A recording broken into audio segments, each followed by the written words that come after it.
It is time to review some Lucha Underground. Today's season 3, episodes 16 through 18. So we're almost caught up actually. Just got 3 more backlog episodes to do. I just need I need one thing. What do you need? Can you confirm to me right now that there is audio being recorded? There is audio being recorded right now. You are quite possibly the second best co-host in the entire room right now. That would make me the worst. So why am I Norman Tugwater? Because you have crazy hair. I have no hair. I am bald. Join the club. I think I actually have less hair than you. That's possible. I don't usually use a razor blade on the top of my head. Indeed. Anyways. So, if anybody's missing the inside joke, we were going to do some NJPW, and that didn't happen. It didn't happen.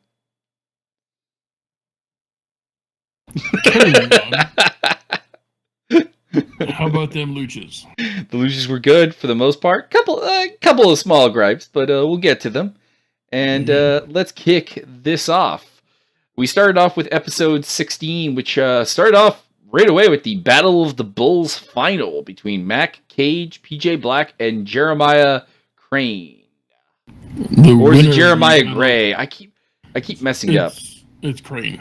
It's Crane? Okay. Everybody knows the winner of this particular tournament gets a giant nose ring shoved through the middle of the nose.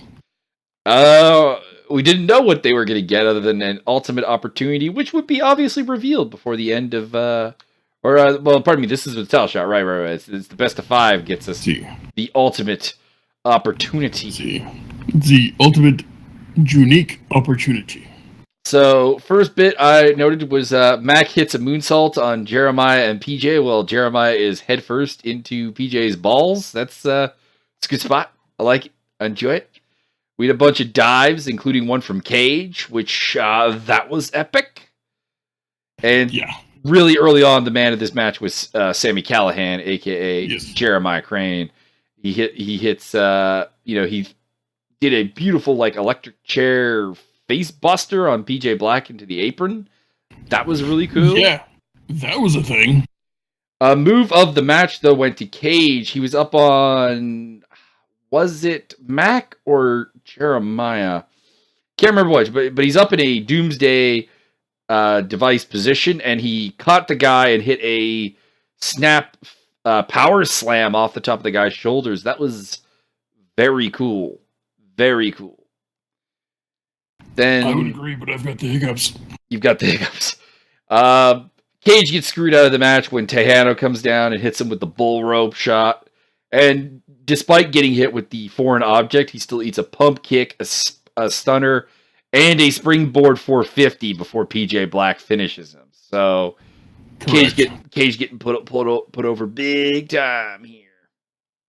I mean, yeah, he's by far twice the size of anybody else in that match. You have to hit him with everything. No, I mean, Mac's in the same ballpark size wise, and even Jeremiah is not that much smaller than him. I mean, he's far more jacked than those two, but I mean, in terms of actual weight, it's not a huge difference. Perception is 9/10 of the law. Mm-hmm. Well, that's more like public opinion. Shut up. Anyway, yeah, no, it was a really good match. Up to this elimination point, really, if you haven't seen Cody versus the Space Cat in Battle of Los Angeles for last year, it was the beginning of September, I believe. Mm-hmm. You should watch that match. It's really fucking good. This whole match was really goddamn good. Started us off on a real sweet level here. Continuing on, we got a double Shining Wizard from Jeremiah Crane and a really sweet Impaler DDT on PJ Black. That was fucking savage. Mm-hmm. That was probably the best really, like, I would say the best DDT, period, regardless of modifier to the DDT. Probably the best DDT I've seen in 5 years or more. Mm-hmm. It was very nice. He also hit a great sit-out power bomb, and but he eventually is the next man to be eliminated as Mac hits a super stunner on him to get the 3 count. See. Then we were left with Mac and PJ Black. The match kind of calmed down at this point, but that was fine. We kind of come down to the end with Mac no-selling PJ Black's stunner, only to hit PJ Black with a stunner to pick up the win. The Mac gets a title shot. I'm looking forward to that. I mean, I say I'm looking forward to that, but we watched it also tonight. We're going to get to that, but at this point, I was looking forward to that. The looking forward was an ideal situation. Mm-hmm. Then we go to Aerostar and Phoenix looking for Drago in the toilets, because that's where Drago hangs out, apparently, all the time. He does eat a lot of Mexican food. I mean, that's true, but he's a dragon. You'd think he wouldn't really need the John all that much. Also a Mexican dragon. Fair enough. Cobra Moon shows up and basically tells... Whoa, time out. What the hell happened to Cuerno? That just occurred to me. King Cuerno? Yeah. Probably an injury. I know he's also in like a contract dispute with them. He wants out so he can go to WWE. I mean, I guess. So that could be it. It could be. I don't know. That just occurred to me right now. Like, what the fuck happened to Cuerno? Cobra Moon shows up and basically, you know, we have Drago and my boys are going to break you two. And we get a bathroom fight. So that's cool and unsanitary as all hell. I'm surprised that fat guy didn't show up like mid-fight. That always like interrupts Drago in the bathroom. The only thing really of interesting note here is they kind of put Aerostar over a little bit in this little battle because Phoenix gets taken out and Aerostar's fighting all 3 of them and like kind of hanging in there for a bit. So like oddly, that might be the best, like the closest thing to a push Aerostar has actually received in the promotion. Yeah, pretty much. That he's, to be quite honest, there's been like 2 matches ever that we've watched him in that made us, for even 5 seconds, interested in him. He'd pull off like a spectacular move, and we're like, "Wow!" And that was the end of that was it. Like for that match, that was his bit. And then you'd have to wait 3, 4, 5 matches before you saw anything else that you'd be anywhere close to impressed with him. I wouldn't say that it's that rare. I would say almost every match he has a moment that makes you go, that was pretty good, but not I can't recall a match of his really making any kind of real impression on me on the whole. Yeah. We get Sexy Star and the Max celebrating their good fortune, and we have a spider in the locker room. So, still haven't figured out what the deal with that is. Unless they are going with the angle that it was Mariposa, but we'll talk about that more in a sec. Jeremiah Crane is in Dario's office, and he takes something and also gets a match with Mil Muertes for episode 17.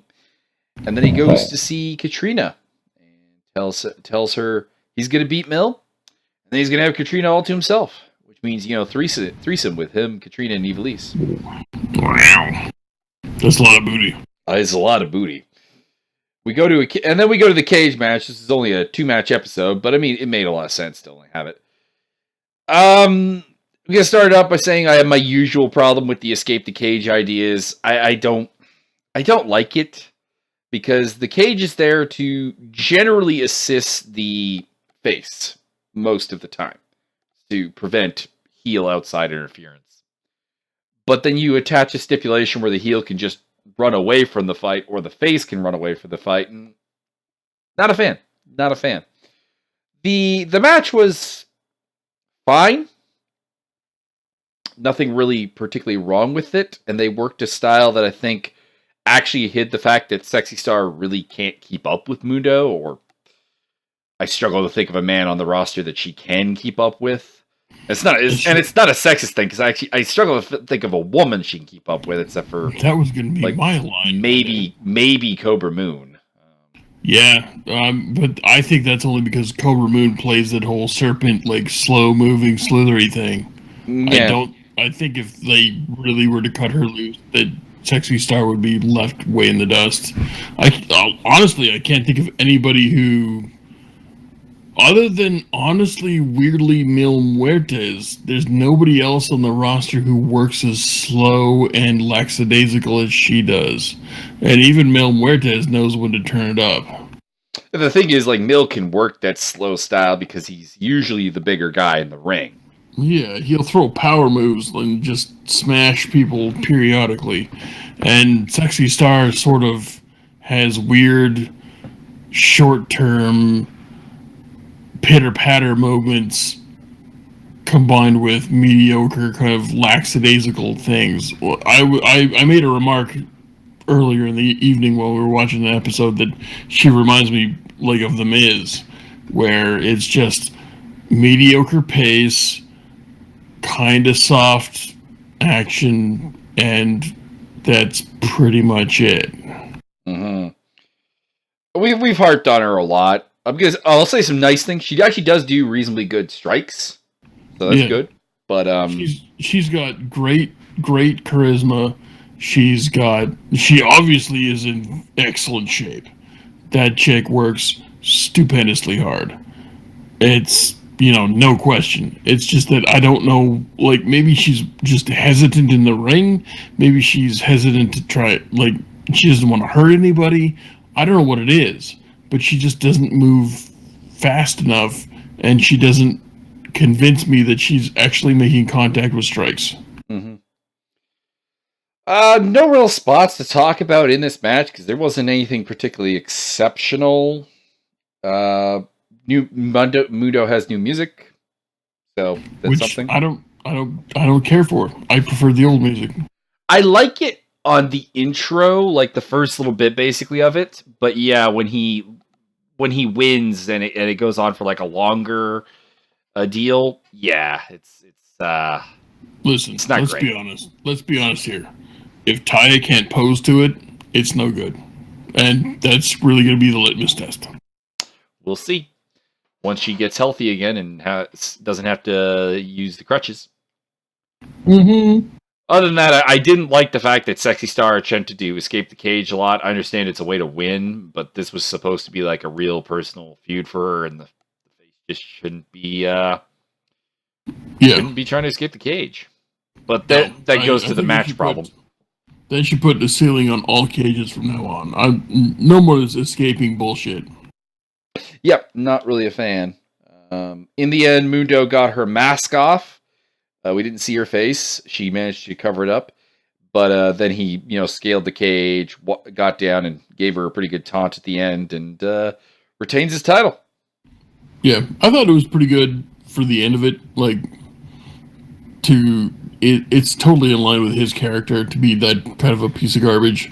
Mm-hmm. Not like Suzuki, but that's his character. Like, his character would totally do that, and it's totally believable. I thought it was actually a pretty good end to the match. Yep, I agree. Then Mac came out and hit Mundo with a stunner, so that just furthers their feud. And then we got a scene where Drago was held captive by Cobra Moon and is presumably being brainwashed. Apparently.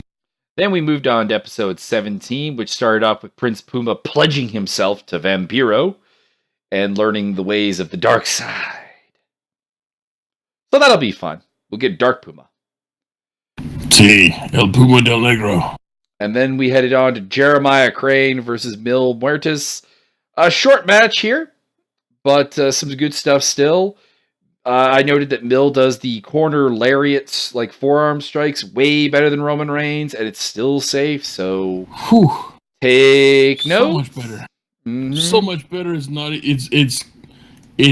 I was gonna say not even funny, but it is. It's so comical how much better he is at that than Roman Reigns.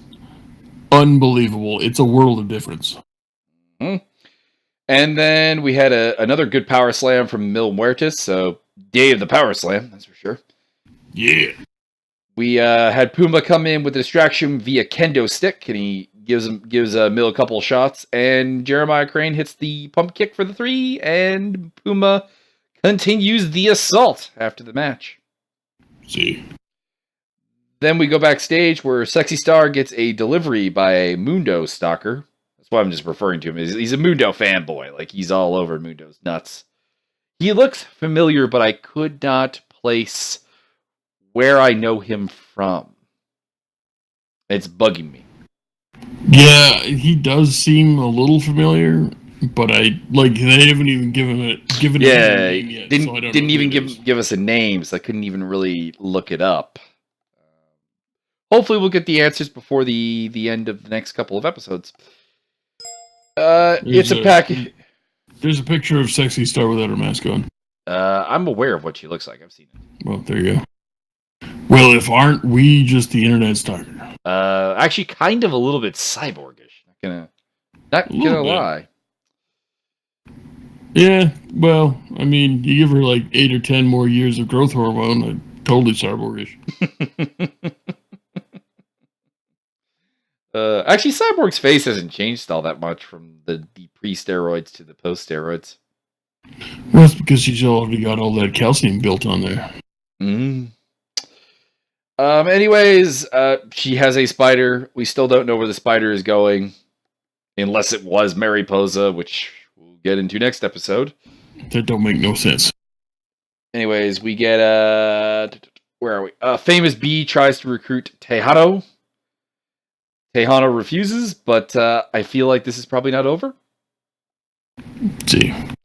And then we get PJ Black and Jack Evans versus Havoc and Angelico. This was a letdown match, but I'm going to give it a pass because I honestly think Angelico and PJ Black might have gotten hurt. Yeah, those guys seem to be kind of really injured. Mm-hmm. Angelico was in the ring kind of selling his elbow after not really having a great reason to sell. Like, there was a reason, but like it's a case of like overselling. Makes me think he was legitimately hurt. Also, the end kind of came out of nowhere with Jack Evans pinning Havoc after a Phoenix Splash. So I rather think that this was a case of the go home, just end the match because 2 of our guys might actually be hurt. Yeah. Also, PJ Black was down on the outside, kind of writhing in pain, and the camera focused on him, and the announcers didn't really acknowledge it, which makes me think he wasn't supposed to be writhing in pain. Oh, yeah.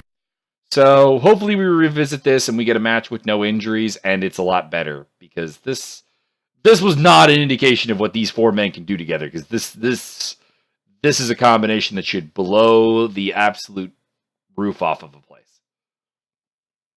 We did get some South African on South African violence, though. That was one thing I was really like, come on, and then it happened. I was really happy. I also enjoyed Jack Evans' callback to his tag team with Angelico because he offered to shake his hand. He's like, I will show respect to my former tag team partner. I know you don't believe me. Shake my hand. So Jack Evans. There's a lot that this can do, but this match didn't do it. But again, I think there's legitimate injuries. Yeah. So then we had Sexy Star crashing into Dario's office, and she wants Mariposa. Dario's like, you want no mas? Mariposa's like, no, just a good old, or Sexy Star's like, no, just a good old fashioned beating. And Dario has wood, so he's gonna let that happen. As well do I. Then we had another kind of quick match, second one of the night. This was the match 4 of the Cage Tejano Best of 5 series, where early on they pull the turnbuckle cover off, and Cage winds up getting busted open, and Tejano wins after a sit-out powerbomb, tying the series at 2. Dario comes out, says we're basically doing match number 5 right now. We go into match number 5, and it's anything goes. So early on in this match, I thought that, continuing the injury theme of the night, I thought that Cage may actually also be legitimately injured because he's selling a lot for a man who, for those keeping track at home in Lucha Underground, has no-sold a cinder block to the head and also has no-sold being thrown through a office window. So, like a little bit of blood, this seemed like some serious oversell.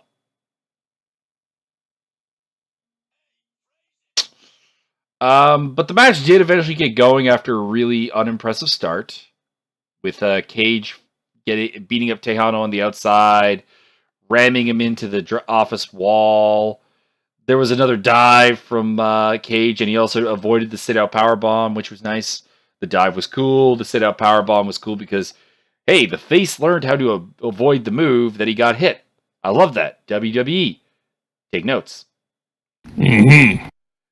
Moving on, we got to get your shit in chant, which was cool. Yeah, that was weird. We also have Cage suplexing Tejano onto the bleachers, and Tejano responding with a spine buster onto them. This spot needed more selling, which, considering the early on overselling in the match, it was weird that this was sold so minimally. But that is, I suppose, the state of wrestling right now, that selling is kind of a lost art on what is appropriate levels of it. Yeah, it's they just don't. It just seems like these days, and I mean by these days, in the last like 10 years maybe, they don't seem to understand when to sell what and for how long. I've seen way too many guys get up. When they've taken the big move, they get up first. That doesn't make any sense. Yeah, we talked about that with Neville and TJP the other day. Yeah. And then there's all kinds of... It just doesn't make any sense whatsoever. I don't understand how all of these writers... They've got like, what? 5 dozen writers and 17 dozen road agents, and nobody can teach a guy how to wrestle and be convincing? I don't understand. Yeah, so that was kind of the weirdness of this match, but otherwise was pretty good. We had Tejano control Cage for a long bit, but Cage hit a super kick to take back control. But Tejano then knocked him off the railing, which and then hit a splash to the outside. So we finally end up back in the cage. We get some chair shots from Tejano, a little bit of bull rope work, spine buster on the chair, which is probably one of the safest ways to use the chair in that manner. So kudos for that. Tejano missed the follow-up, though, and Cage gave him a hard shot, which I cringed on with the chair. Tejano kicked out, which, I mean, this should have totally been the finish. I knew it wasn't going to be because there was still 5 minutes left in the episode, but definitely should have been the finish. And then we end up with a pretty good crippler crossface spot where Cage barely escapes and kind of turns it into a pinning predicament. And eventually gets his hands on the bull rope, beats up on Tejano with the bull rope, and then hits a pile driver. And he wins the ultimate opportunity.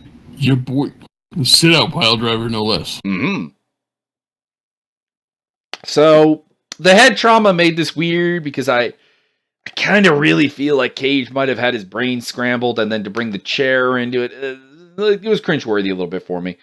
I'm not really, not really down with the head trauma. But it was there. Nothing you can really do about it now. Dario then comes out. He says, I will give you the ultimate opportunity, but not here, in my office. And the ultimate opportunity is a gauntlet. Yeah, like a knight gauntlet, like medieval style.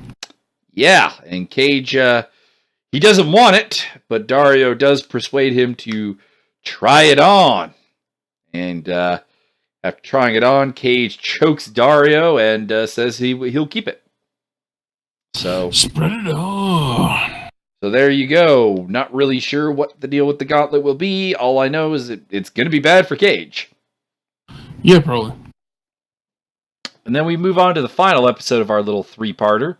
Episode 18 opened up with Mil Muertes actually talking, which May not be the greatest idea on the planet. I would not do that again if I were in charge of things. He is very pissed off that Prince Puma is alive, and Katrina basically blames Vampiro. He's the one that brought Puma back, and that Mill needs to get to Puma through Vampiro. Jeremiah Crane finds Katrina and says that he beat the man that she loves, but apparently Mill is not the man that Katrina loves. So the plot thickens. See. Then we move on to Mariposa versus Sexy Star. Some interesting spots here, like using Mariposa's pigtails to throw her around the ring. That's pretty good. Dive from Sexy. Bad bit with the office wall where Sexy looks like she really did not want to take the shot into the wall. And my thing is, if you don't want to take the shot, just don't do the spot because it looked like garbage. Yeah, that's kind of just her MO all over. This is just not good enough. That's pretty much Sexy Star in a bottle. I don't get it. Apparently she wants to be a pro boxer now, so I guess we'll see what that's all about. That might fit her better, to be honest. Mariposa then bashes Sexy Star into the announce table, the indestructible announce table, with a kind of wheelbarrow position where she's just smashing her head first in. That was a cool spot. And then the match kind of went to shit at the end where Mariposa takes way too long to do a moonsault. It's that we know you're going to miss before you even miss type of deal that happens a lot in wrestling, and I wish it didn't. And then we got a really ugly double stomp from Sexy Star for the finish. She was really slow at doing it and really off balance when she did it. So, and she took like an extra 10 or 15 seconds to try and really try and balance herself. Make sure that she's somewhat in any way steady on the top rope, and then form a heart symbol with her hands for another 5 seconds, and oh fuck, I gotta go now or I'm gonna fall off the ropes. And then she did the double stomp, which, I mean, we've seen guys like Low-Ki and Finn Balor do the double stomp, and if you can't do it half as good as they can, just don't do it. Yeah, that would be definitely a don't repeat this spot, because, I mean, and it made Mariposa look weak because she had to lie there and be like, I'm sure in her head going, why am I not pinned yet? Yeah. Marty the Moth comes out and, he goes super heel and turns on his sister, giving her a chokeslam. Yeah, I don't know where that's going, but I'm interested. Well, I mean, a matchup between the two would be a better use of Mariposa than what we currently have, and Marty the Moth's not really doing anything either after his big feud with Killshot. Also truce. We move on to Masquerita Sagrada working out backstage, and apparently the Rabbit Tribe thinks he's a god. So this was hilarious. I'm more than fine with. This is the best. This was good. This is the second best stuff that Paul London has ever done. Correct. The best being the Dolphin Pod bit with Bryan Danielson. That's only because Bryan Danielson couldn't hold a straight face at all. Wow, I mean, that's the deal with Paul London. Then we got a trios match with the Rabbit Tribe taking on Cobra Moon, Pindar, and Vibora. It was announced to be Cobra Moon, but it wound up being Drago as opposed to Cobra Moon. I enjoyed the match from a story standpoint, although the action wasn't fantastic. I did like Malasuerta, aka Senor Cisco, faking the going for the coast to coast, like take him back further, and then just jumping off it and going into a running drop kick. That's good. Vibora hit a big pile driver on Paul London, but the pin wound up being Saltador getting pinned by Drago because Saltador was the legal man. Not a great match, but like I said, it did a couple of things well. It got over the fact that Vibora is really powerful and really big, although not 7 feet tall, like they keep saying. Pindar is a pretty acceptable worker, and this is the best use of Mr. Cisco I think we've ever had. Like he's He's actually really learning to wrestle before our eyes and getting better each time out. So that's nice. Then in the post-match, they go to chain up Drago, but Phoenix and Aerostar come in to make the save. But after they've cleared the ring, Drago doesn't seem to want to go with them. He doesn't want to be freed. Doesn't seem to know who they are, even. So that's getting interesting. I'm going to blame the peyote on that one. That being said, he did not leave with the reptile crow, so perhaps he will stay face. We'll see. He will join the sheep tribe. That'd be interesting. Indeed. We got Mac and Sexy backstage. We talked about this while we were watching it, but Mac seems very awkward at these promos with Sexy Star because I feel like it's just not him. Like, he's not a very good actor, but if you just told him to be himself, he could cut a really good promo. Yeah, I think it's a combination between the fact that they're using two different languages at the same time, like in 60s and 70s spaghetti westerns, and the fact that they're probably giving him lines to say just doesn't work for him at all. Yeah, so this was kind of cringeworthy. Basically, this is the reverse of what we've seen before. Sexy Star didn't want Mac helping her. He doesn't want Sexy Star to help him, which is retarded, which his face is being dumb, which I'm not really a fan of, but nope. We'll deal with it. Dario visits Mac backstage and basically tells him it's not actually a title shot he's getting tonight. It's a warm-up where the winner gets to pick the stipulation for the title match, which I was not big on because I was expecting a title match, and it was kind of advertised as a title match. So, kind of a fuck you to the viewers. Just not cool. But you did love the line that we got at the end. Probably did, yeah. What was it? Always bet on Mac. Oh, yeah, that was a good line. Total payoff. Working on that. Then we had Mundo versus Mac. We had a good exploder suplex on the outside by the Mac. And under the ring spot comes to absolutely nothing. Yep. Mac hit a people's elbow, complete with a dab. And also a big sit-out power bomb that would have been like... It was a visual pinfall, basically, because Stryker counted to, 6 or 7? But the referee had been bumped ahead of time. Yeah. And then the Worldwide Underground Sans Taya comes out. So we're talking Jack Evans and PJ Black. They don't actually interfere, but they distract the referee and Mundo long enough or the referee and Mac long enough for Mundo to recover, hit a low blow for the 3 count. And basically we're going to get all night long between Mundo and Mac, which is kind of cool. All night long. And Mundo was basically making fun of Mac's weight, calling him a fat sack of shit. So... Correct. We'll have some fun with an all-night-long match. And then Mill came down, and the Worldwide Underground ran away. He had Katrina with him. Good and move. Mill attacks Vampiro. Starts to beat him down. Puma comes out to save his master, but Vampiro does not want his help. He eats a flatliner and then is even holding Puma back from going after Vampiro in the ring. So... Correct. That was kind of cool, kind of interesting. So we're doing this. We're kind of doing this feud again with Puma replacing Pentagon. So I'm fine with it. It gives Vampiro something to do, and he's still over as all hell. I would agree. Anytime you get Vampiro involved, I'm in favor of it. So everything's pretty well working out here at Lucha Underground for the next little bit. We're going to get an all-night-long match for the title.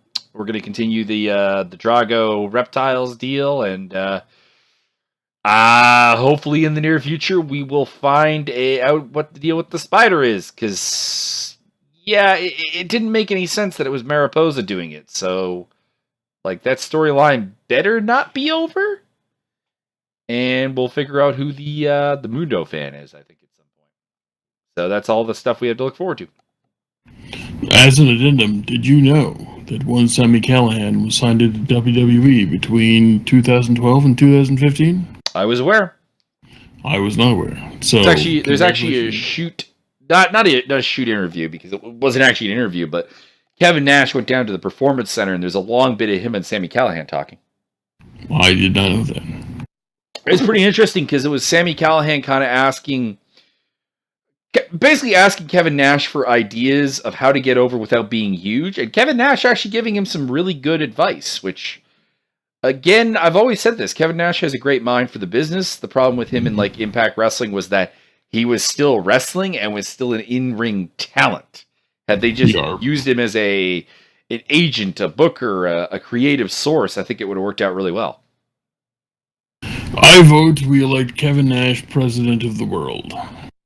I am not really a fan of that, but I will not co-sign the Kevin Nash for POT world. Hurtful. So that's all for episodes 16 through 18.